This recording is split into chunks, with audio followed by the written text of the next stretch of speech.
Olá, meus queridos, professor Jonias. Estou com a incumbência de desenvolver o tema A Arte de Viver a Dois.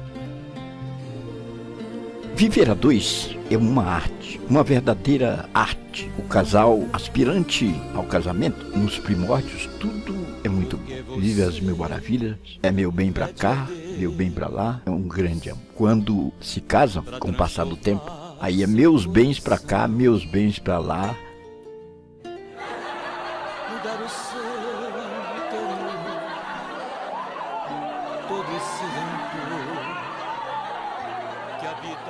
O importante para o casal é optar por um parceiro ou parceira que tenha a mesma religião, a mesma fé, católico com católico, o protestante com protestante, o espírita com espírita, o macumbeiro com macumbeira. Porque assim, enquanto um reza o terço, o outro reza Ave Maria. Enquanto um lê a Bíblia, o outro expulsa o demônio. Enquanto um ostenta a toalha branca, o outro acende a vela. Enquanto um segura o pescoço da galinha, o outro corta.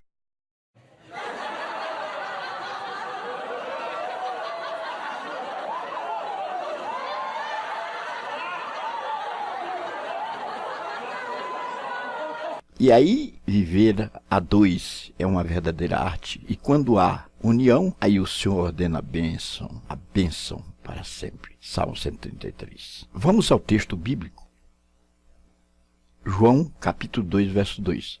E foi também convidado Jesus e os seus discípulos para as bodas. Frise aí na sua Bíblia a palavra convidado.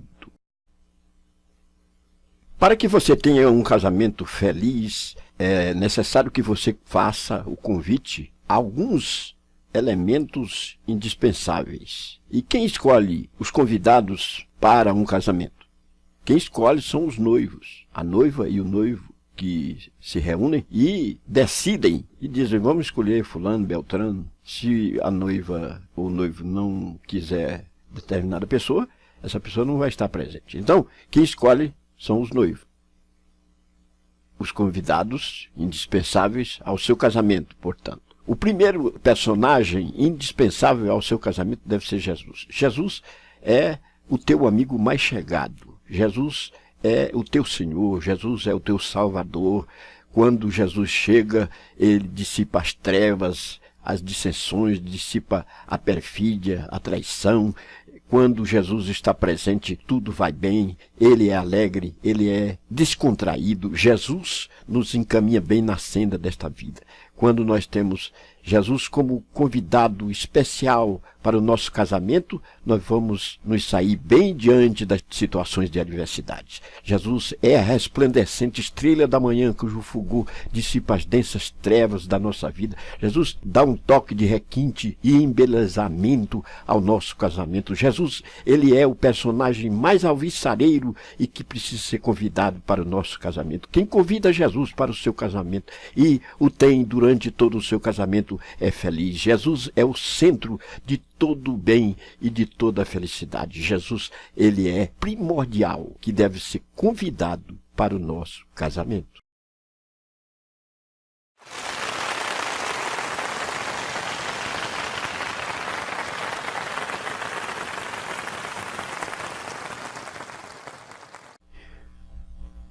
Uma outra convidada que precisa estar presente no nosso casamento é a admiração. Em algum momento, o seu parceiro ou a sua parceira lhe admirou quando no primeiro contato. Você despertou um certo apetite, a sua presença, por certo, chamou a atenção. Um certo casal estava num jardim, descontraídamente, e, de repente, a mulher perguntou ao seu cônjuge, ao seu marido, amor, você acredita no amor à primeira vista? E ele prontamente respondeu, certamente se eu tivesse olhado para você mais de uma vez, não teria casado com você.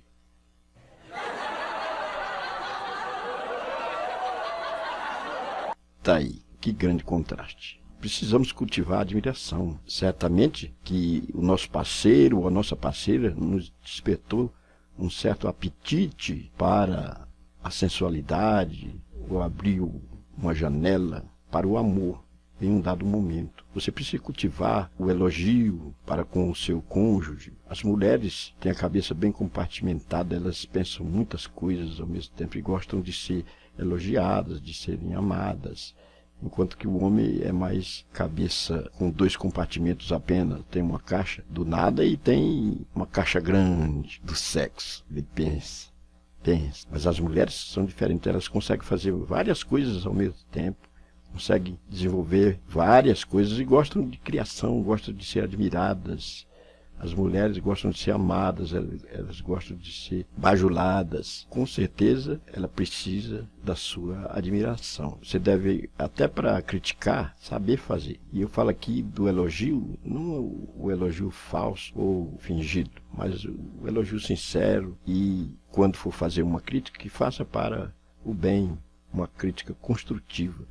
Existe um adágio popular que diz que o mal de quase todos nós é que preferimos ser arruinados pelos elogios a ser salvo pela crítica. A crítica que nos coloca no patamar que nós realmente estamos. Mas, para se fazer esta crítica, é necessário que entendamos como fazê-la, porque senão vai chocar. E quando elogiamos, esse elogio massageia o ego e as mulheres gostam disso. É interessante nós cultivarmos esta prática, esta admiração precisa estar presente no casamento. É uma convidada interessantíssima, alvissareira, precisa estar ao longo de todo o nosso casamento. Admire sua esposa, admire seu esposo, seu cônjuge, faça elogios, faça críticas também, sabendo fazê-la.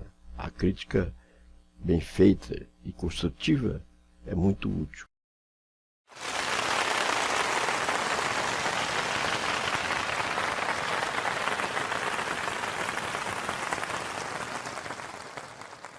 Um outro convidado que precisa estar presente no nosso casamento é o perdão. O perdão é algo sublime. O perdão vem de Deus. Existem pessoas que carregam uma mágoa durante todo o seu casamento, durante toda a sua existência, de um praticado ou de um feito de seu cônjuge, e tem um desfecho numa raiz de amargura muito grande e causa mal-estar ao longo da sua vida, sempre lembrando de algo que foi feito no passado pelo seu parceiro ou sua parceira. Você deve se desfazer disso. O perdão, ele libera felicidade, energia, vida nova e traz saúde. Um casal estava na praia para se descontrair e em um dado momento a esposa percebe que o seu marido está tendo um comportamento estranho. Toda mulher que passava, ele olhava. Passava uma, ele olhava. Passava outra, ele olhava. Os homens têm a cabeça compartimentada em 2 compartimentos. Num é a caixa do nada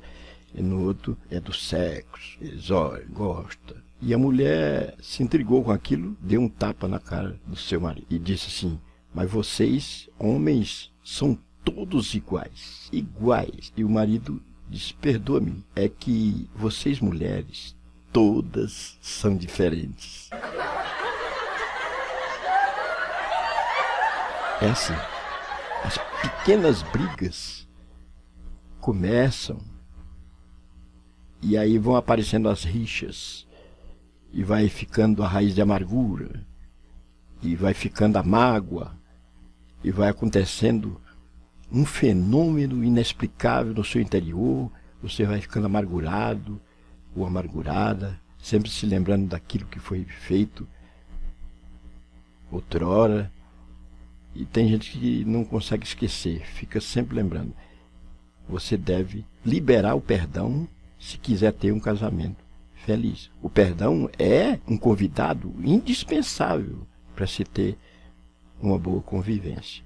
Todos nós somos falhos, somos cheios de defeitos e precisamos entender um ao outro. Amar não é agasalhar alguém ao nosso bel prazer, mas é entender a pessoa como ela é. E o perdão libera amor. Quando você perdoa é porque tem amor. E o perdão deve estar presente no seu casamento.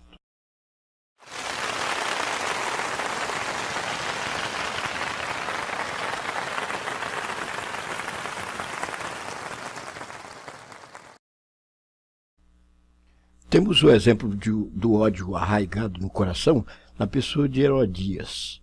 Herodias se casou com Filipe, que era irmão de Herodes. Mas ela estava sempre de olho no cunhado e começou a pescar fora do aquário. Em razão disso, foi preciso divorciar-se. E ela se casou com Herodes, homem mais bem-sucedido, as mulheres gostam disso.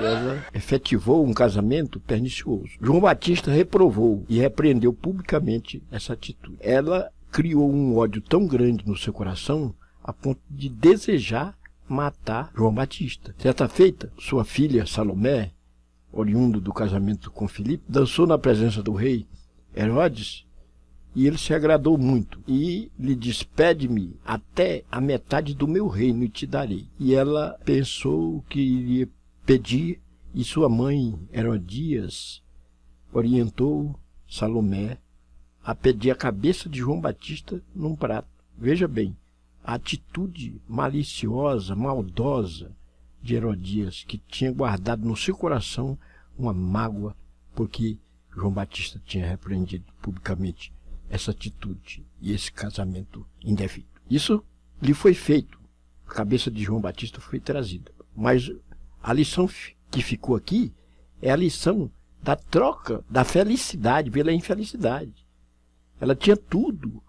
Por certo, Salomé, que era filha de Herodias, ficou intrigada com aquela atitude de sua mãe. O rei manda pedir a metade do reino, ela poderia ser bem-sucedida a partir de então, e ela troca a felicidade pela infelicidade e pede a morte de João Batista. Tem muita gente fazendo assim, matando por pouca coisa, por uma palavra, divorciando por questões mínimas, coisas insignificantes. O casamento deve ser perpetuado através do perdão das faltas que os nossos parceiros vão cometendo, nossos cônjuges. Não podemos guardar no coração a raiz de amargura. Um outro convidado indispensável ao nosso casamento é o respeito. O respeito deve estar presente no casamento e haver reciprocidade, tanto do parceiro quanto da parceira. Um marido foi encontrar a sua esposa num shopping. Chegando ali, encontrou a esposa com a aliança colocada no dedo indicador, dedo errado. Ficou intrigado com aquela atitude e perguntou: por que você está com essa aliança no dedo errado? Ela prontamente lhe respondeu: porque eu descobri que me casei com o homem errado. Aí, o desrespeito, quando ele chega, ele cabaliza o casamento, ele finaliza o bom relacionamento, praticamente aniquila um casamento quando há desrespeito em ambas as partes, tanto do marido quanto da mulher. O respeito mútuo deve estar presente no casamento. O respeito é, portanto, um convidado indispensável.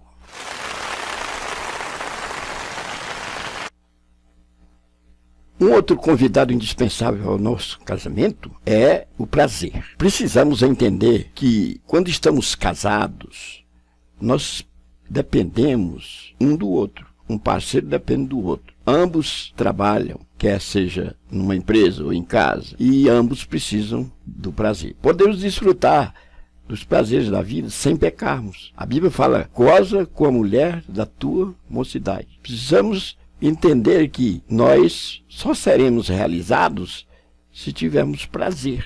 O prazer é cabível no casamento. Tirar um tempo, ir à praia, fazer um passeio, uma viagem, tirar um dia especial, notório, em um lugar aprazível. Isso vai nos dando um maior aconchego e o nosso casamento vai se perpetuando. Um certo dono de uma empresa foi visitar a empresa no dia do seu aniversário, e chegando ali tinha uma festa, e ele ficou pensativo e perguntou ao diretor da sua empresa: praticar o sexo com minha esposa, que já convivo com ela há 40 anos, é trabalho ou é prazer? O diretor ficou pensativo e não soube responder àquela indagação do seu presidente. Mas ele disse: eu vou procurar as pessoas de maior conhecimento e vou lhe dar uma resposta. E saiu procurando na empresa, perguntando, para ter uma resposta a contento sobre o caso. Foi aí que ele encontrou um funcionário desses inteligentes e disse: é prazer. E aí ele ficou intrigado com a resposta pronta do funcionário e disse: por que você sabe que é prazer? E ele respondeu: porque se fosse trabalho, ele me daria para mim efetuar este trabalho, mas com meu prazer ele mesmo faz.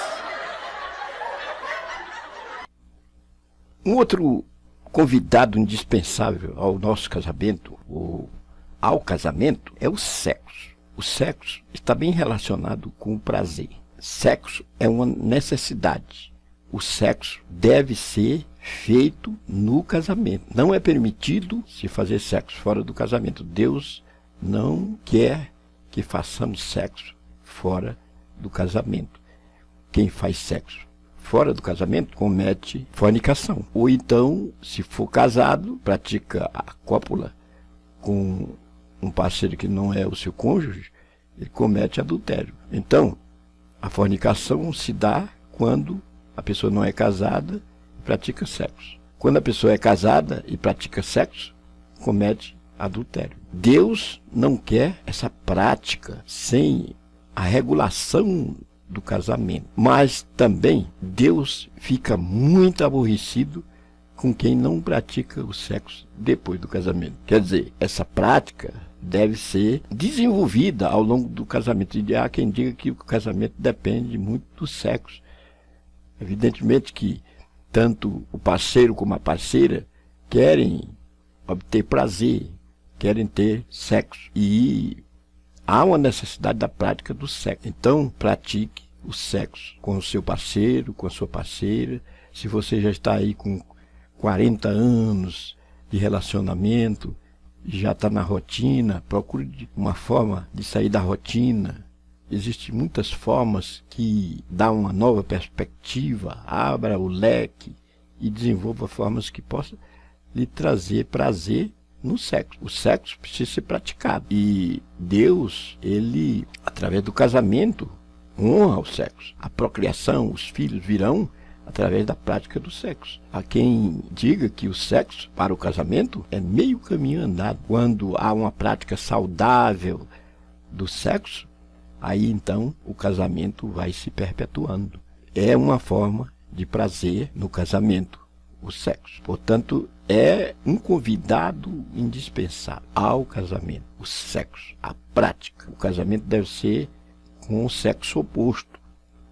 Biblicamente não se pode casar com pessoas do mesmo sexo, não.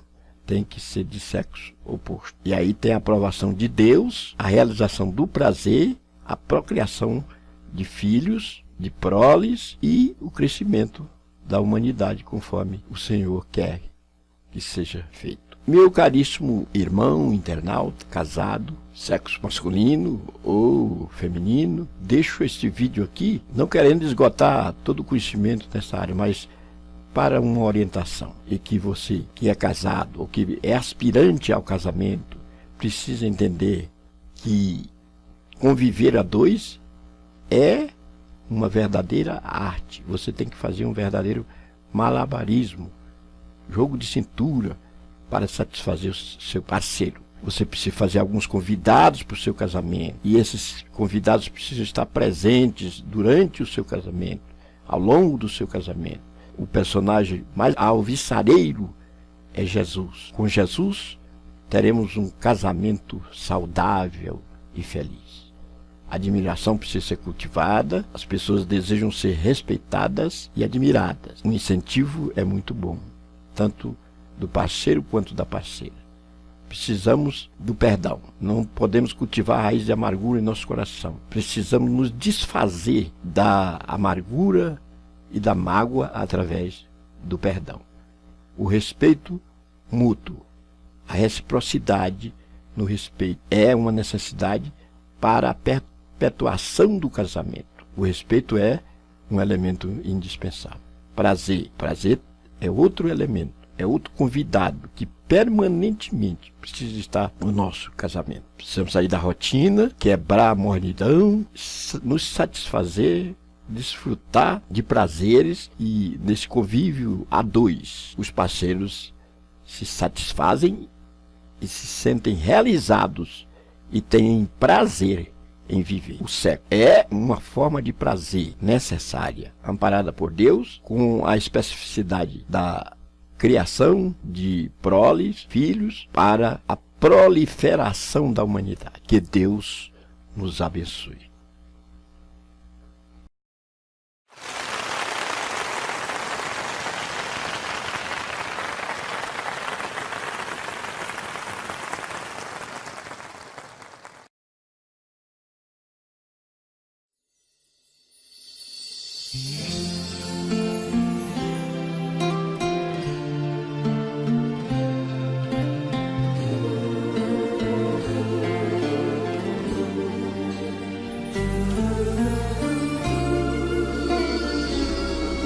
Por que você não pede a Deus